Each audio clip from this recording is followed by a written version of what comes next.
This is WREG-TV, Memphis. The following News 3 presentation is closed captioned for the hearing impaired.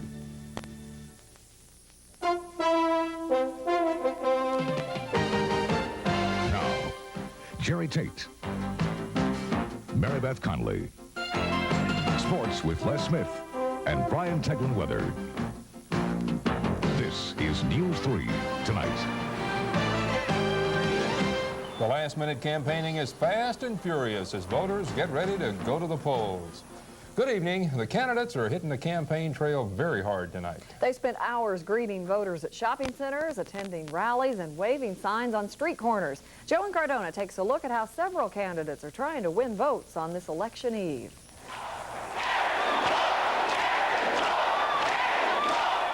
Hope is the rallying cry at this final gathering of Dr. Willie Harrington's supporters. The 2,000 people who packed the Cathedral of Bountiful Blessings witnessed an emotional outpouring of support for the Memphis mayoral candidate. That included stirring testimonials from the Reverend Jesse Jackson and the son of slain civil rights leader Martin Luther King Jr., a clear effort to link Harrington's campaign to Dr. King's legacy. If my father were here, he were alive, I'm sure he would be here in Memphis tonight. This is a religious pilgrimage. This ain't no political campaign. So Martin Luther King died a physical death, but his spirit lives on. Meanwhile, across town, Memphis Mayor Dick Hackett is still hard at work putting up the last of his campaign signs. But he's not willing to make any last-minute predictions. It will require an all-time record turnout for us to claim victory tomorrow night. Just get out and vote for yourself. The last-day push is also going full throttle for City Councilman Kenneth Whalum. He's trying to win votes in the tightly contested at-large Position 3 race by leading his campaign workers in a caravan around the city. We want to charge people up and get them emotional about it so that they'll stay on fire through tomorrow. Hi, ma'am. I'm Oscar Edmonds. I sure would. His opponent, Councilman Oscar Edmonds, has not faced such a strong challenge in years. He admits he's having to work harder because of that. I've had to campaign a little more, but I've met many people that I had never met before, and it's been good. I've enjoyed it. The corner of Poplar and Highland proved to be a popular spot on this last day of the campaign. Several candidates and their supporters were posted here during rush hour to get some final exposure. The people who see you know that you are interested, that you're dedicated, and that you're certainly willing to get out and work for the vote. As we've told you, our News 3 poll shows several council races may be extremely close. It also shows a lot of undecided voters out there, so political analysts say several candidates' chances could depend a whole lot on voter turnout. And a big turnout is expected tomorrow. That's right. It could be one of the biggest turnouts in years. The Election Commission is projecting 65% of the city's registered voters will go to the polls tomorrow. That's a lot more than some presidential elections have attracted. It's going to be a very interesting day tomorrow. Certainly will. Thanks, Joe. Jerry?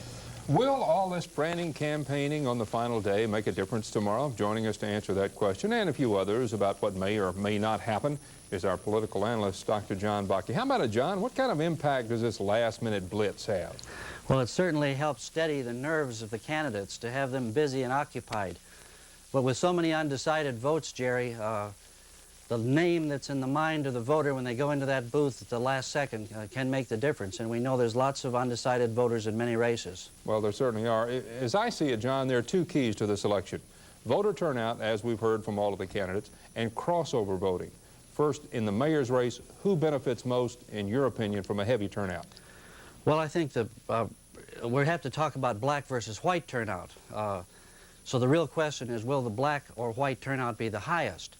At this point, from the polls we've had, it looks like the white turnout is going to have a slight advantage. And historically, that's the way it has turned out.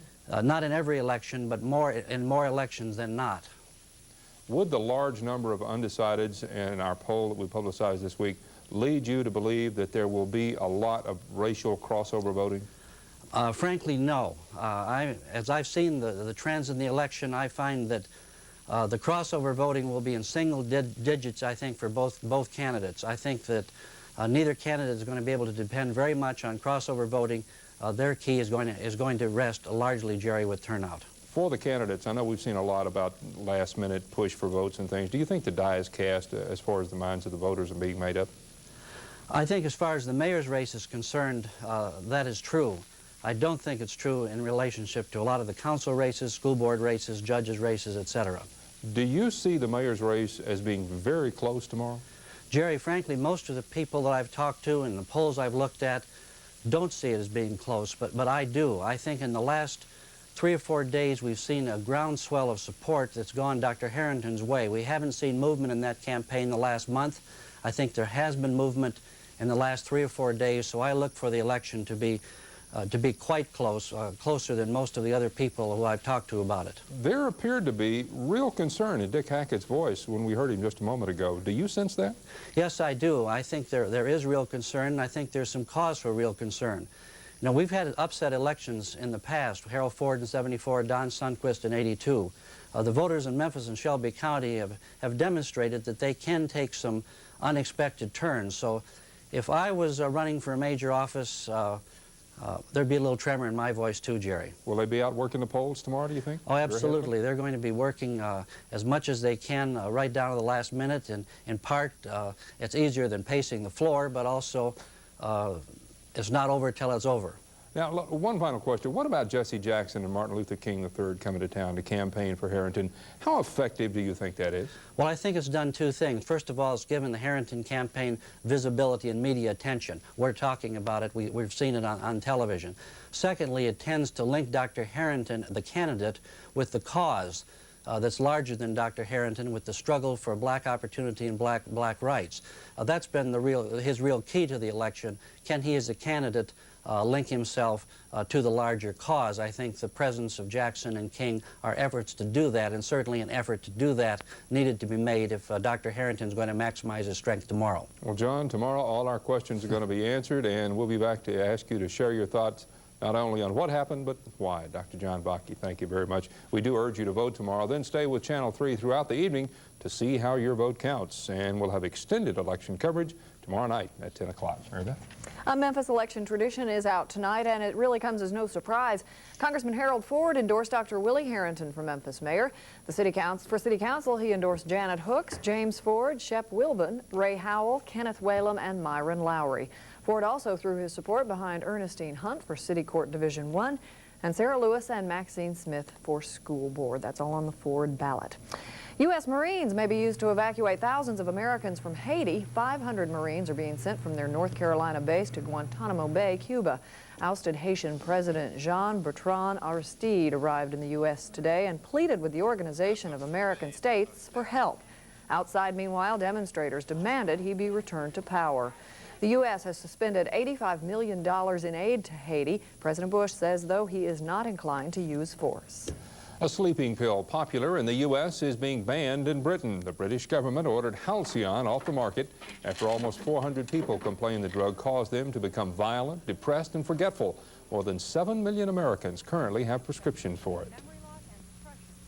Used in too high a dose, in the wrong patient, over too long a period of time, it's a bad drug. It can have serious side effects. Every drug has side effects.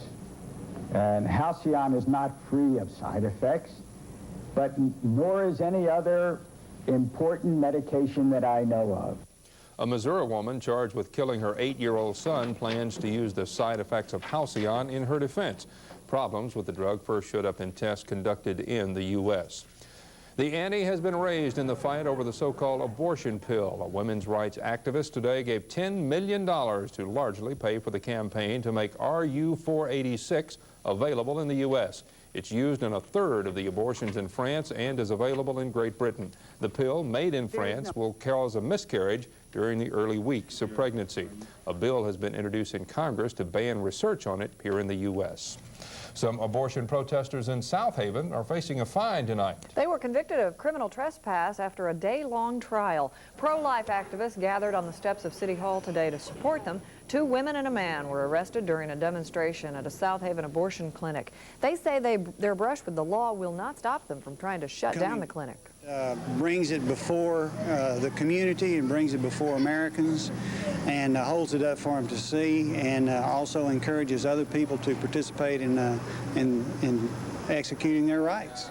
He and the other protesters were fined $50. No one from the abortion clinic would talk with us on camera. People with families are getting a break in Washington. And out-of-work executives in the Mid-South launch an unusual job search. And in Health Watch, Doug Johnson examines how many tax dollars are wasted through programs designed to help those who can't pay for health care. Stay with us. A new federal report says millions of dollars are being wasted by Medicare fraud and abuse. And as Health Watch reporter Doug Johnson has found, those who report the problems are often ignored. A rare muscle disorder keeps Pat Wood in an electric wheelchair paid for by Tennessee Medicare. But because she lives in Arkansas, Medicare there decided to pay for a manual chair she was renting. And I called and said, that isn't necessary. I'm just waiting on delivery for an electric wheelchair in Tennessee. And they couldn't, so they ended up buying me both wheelchairs. And because each state runs its own Medicare program, there's not much communication between them. And that's especially true when recipients complain. A federal report agrees. It says more than half of the million calls a year to toll-free Medicare hotlines are mishandled, letting problems go unsolved. Pat Wood says the biggest problem is Medicare is becoming bureaucrats practicing medicine, and that's making it tough on people who really need the help. According to estimates, anywhere from 3 to 10% of all health care spending is a result of outright fraud. Pryor told the Senate Committee on Aging that only a small percentage of the people who deal with Medicare are crooked. Many of the people who help elderly and disabled Mid-Southerners worry the aging population may put even more pressure on that system. On the Health Watch, Doug Johnson, News 3 Tonight. Critics say Medicare can save $12 for every dollar spent investigating fraud. A law guaranteeing workers 3 months leave to care for sick family members or new children may have found new life in Washington. The Senate passed it by a large enough margin to override the president's promised veto. The bill is a compromise, exempting small businesses. It now goes to the House for consideration. As the saying goes, when the going gets tough, the tough get going, and some Mid-South business people are taking that to heart. A number of out-of-work executives have banded together to network for job leads at the Mid-South Business Expo. The Career Counseling Ministry set up a booth there. We have available resumes of all the people that are in our support groups. They're out of work, and they are available in binders on the table. He says they may not be able to get jobs for all members, but they can at least get a good number of job leads. As you know, Election Day tomorrow, we don't need any interference from Mother Nature. Is she going to cooperate, Mike? I believe so. We'll have above normal temperatures, as has been the case for a while. But then wait a couple of days, and it's right back to autumn for the weekend. We've reality. Got, that's right. We'll have that coming up. Weather's been great so far this month. We could Wonderful. all do with a couple more days. So far this month, we've only had 2. It was great for the last half of September. You're right, yeah. Accurate. 86 degrees for a high today with partly cloudy skies. Accurate, not bold. That's right, a bold. Clear skies right now, and we're on a roll here, 2-day roll. 71 degrees is a present temperature. Wind out of the south at 7. Humidity 68%. The barometer steady at 29.88. High for the day, 86 degrees, so above the normal typical high of 80 degrees. But again, as we head into the weekend, that will be changing, certainly. 62 degrees, our low temperature this morning. Across the Mid-South today, high temperatures were generally in the mid-80s with partly cloudy skies. We had a few scattered showers and even a couple of isolated thunder showers out here in northeastern Arkansas. All of that has fizzled, and we're not looking for any more of that. High temperatures across the country today. Some cooler air clashing with the warmer air right through the Midwest from northern Missouri into Illinois, and that's where some thunderstorms started to really kick up in northern Missouri, extending into southern southern Wisconsin, and also into Michigan. On the satellite picture in a moment, you'll watch those thunderstorms develop. Cooler temperatures coming down. We have one cold front that probably will not make it here, but another one will reinforce that, and cooler air coming for Sunday. Hot temperatures out west still in the 80s and 90s there. A little pocket of 70s across the middle Atlantic coast states. Here are the Remember where the temperatures were cooler up here and then warmer down here? Look what happened during the afternoon and early evening hours. Heavy thunderstorms in northern Missouri, northern portions of Illinois, northern Illinois with some gusty winds, some hail, strong winds, and some locally heavy amounts of rainfall. As you look at the rest of the map, most of the heavy rains over Florida that they've had for much of this week have moved out, thankfully, so they're starting to dry out there. But all that moisture extends way up into New England. Low temperatures tonight for us in the mid-range of the 60s. Here comes some autumn temperatures, 30 and 40 degree readings across the northern and central plains. 63 degrees our forecasted low for tonight for Memphis in the city, 62 in Nashville, 61 Little Rock, right around 60 degrees in Birmingham, Alabama, and in Jackson, Mississippi. And then high temperatures tomorrow once again in the mid-80s with partly cloudy skies. Wouldn't surprise me again, as was the case today, of an isolated shower or thunder shower, particularly a little bit more to our west. We've kept it out of our forecast, but always a possibility. Temperatures for us, upper 70s as you go to the east, and right around 80 degrees to the mid-80s, a little bit more to the west, but looks relatively dry tomorrow. Here's the forecast for tonight. Fair and mild, 63 for low, light southerly breeze. In the morning, becoming partly sunny. Temperatures near 70 degrees, southwest wind at 5. For the rest of the day, partly sunny and warm, a high of 84, southwest wind at 5 to 10. And the extended forecast, there comes autumn. Temperatures back into the 70s and low 70s at that. Sunday, 70 degrees, perhaps even upper 60s for some people. And overnight low temperatures, 50 degrees Monday morning. And no doubt upper 40s for some people also. So getting back to a new season. Well, you know, the fall colors coming out. We don't need too much rain, a little bit. Too much. Still an isolated shower is possible. We didn't put it in the forecast because I don't think it'll be a big deal tomorrow. I guess there's always a chance in there. Always. Thanks, Brian. The president's man for the CIA is still under fire. And look who dropped in on the stars of country music. Details when we continue.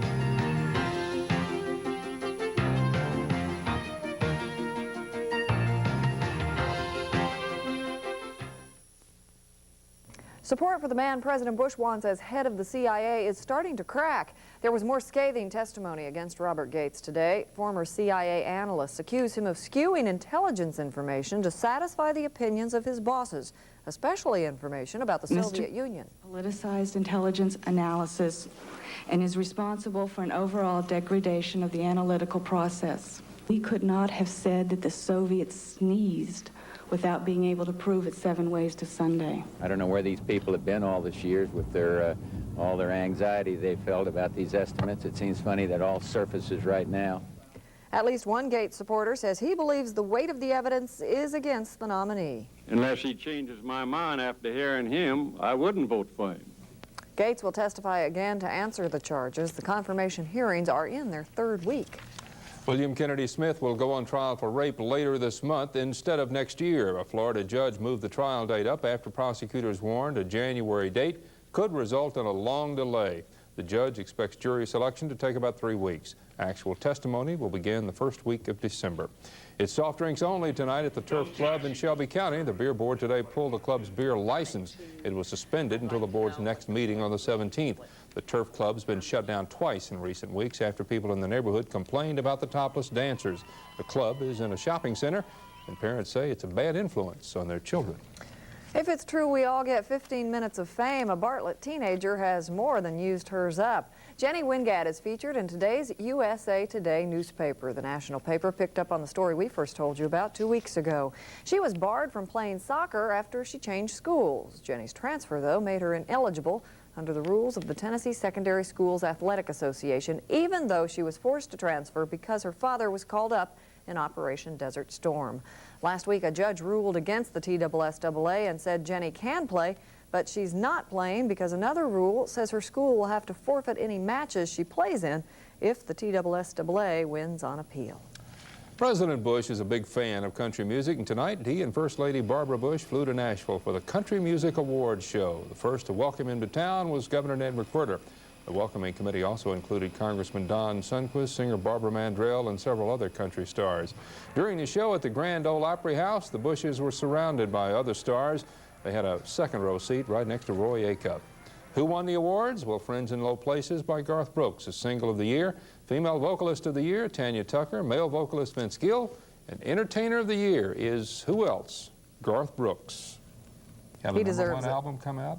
You get Entertainer of the Year. Absolutely. The Wonderful. Rebels have a date with some Wildcats Saturday. In a moment, Billy Brewer talks about the game, and Les will have some exciting highlights from those tight pennant races, so stay tuned.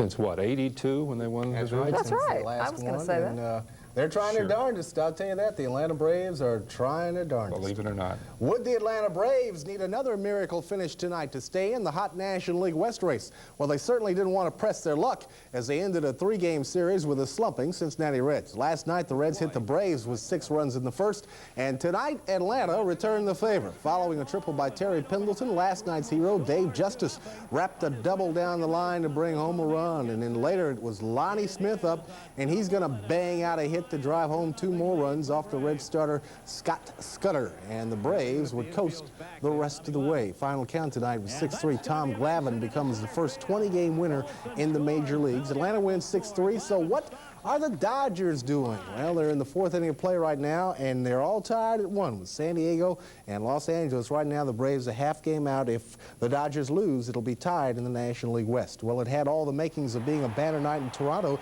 The Blue Jays needed just a few thousand fans to go over the never-before-reached 4 million attendance record, and the Blue Jays needed just 1 win to capture the American League Eastern Division crown. And Candy Maldonado wanted a happy ending. With his team trailing 3-2 in the 7th, Maldonado rips a 2-run homer, his 12th of the season, to lift the Jays to a 4-3 lead. But the visiting California Angels didn't want to cooperate. In the 8th, the veteran Dave Winfield blasted his 28th round tripper of the year to tie the score. But the final tonight at the Sky Dome, Toronto comes back with 2 in the 9th to win it, and they win the American League Eastern Division with a 6-5 win over California. Well, if Ohio University was a breather in the Ole Miss Rebels schedule, then it's back to the grindstone this week against Kentucky. The Wildcats play host to the Rebels in their Southeastern Conference opener, while Ole Miss is 0-1 in league play. Slowly but surely, the Wildcats are coming around to the coaching philosophy of second-year head man Bill Curry. They played solidly in a win over Indiana, and while the Wildcats don't figure to be league contenders, they should be able to provide an adequate challenge for those who are. Kentucky is a well-coached, physical football team with great quickness. And so this is a very key game for both of us.